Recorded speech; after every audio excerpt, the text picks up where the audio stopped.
The cabin in the dark forest. I will never forget that day.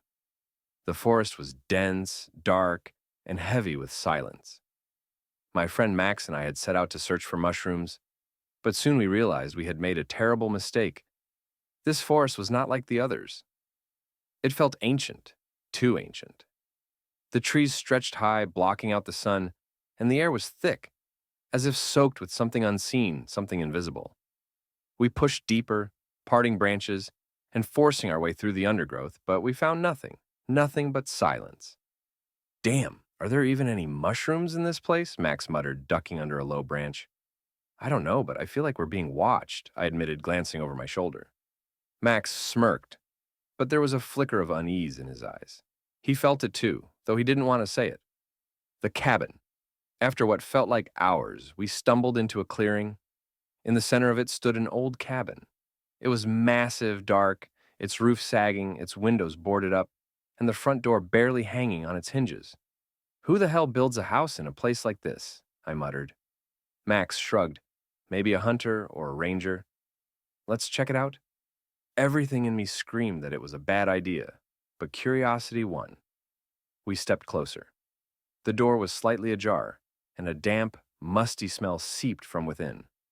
We entered. What we found. Inside, everything was covered in dust, but there were strange things scattered around.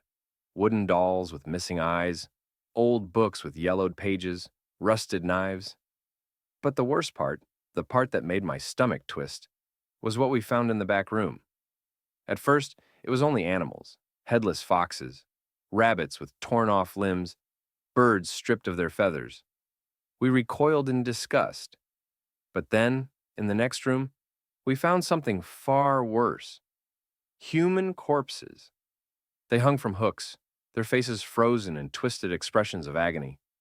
Blood was smeared on the walls, dried and dark.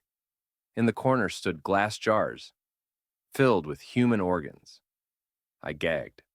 Oh, God. We need to get the hell out of here, Max whispered. We turned to run, but then we heard footsteps outside. He had returned. We froze. Someone was outside. We heard something heavy being dragged, then a dull thud, like a sack of meat being dropped onto the ground. I peeked through a crack in the wooden planks and saw him. He was tall, wearing a filthy apron, his hands stained with something dark. He held an axe, gripping it like a butcher about to start his work. His face was wrong. Too long, too gaunt, his eyes deep pits of blackness. A cannibal. He stepped toward the door, sniffing the air like an animal, then muttered in a rasping voice, I know you're in there. Max squeezed my arm, his grip tight with fear. We had to hide. Trapped. The door creaked open. Pale light spilled inside. The cannibal stepped in, his boots thudding against the wooden floor. Where are you? He crooned, his voice dripping with hunger. He moved slowly, scanning the room, his breath ragged. I can smell you. We could hear him moving into the back room. This was our chance. Max tugged at my sleeve, and we tiptoed toward the door.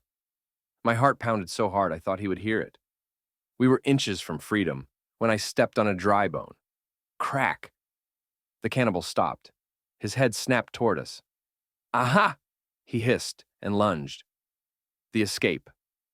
We bolted. We crashed through the door, sprinting into the woods. Behind us, we heard him give chase, his footsteps pounding, his breath coming in furious bursts.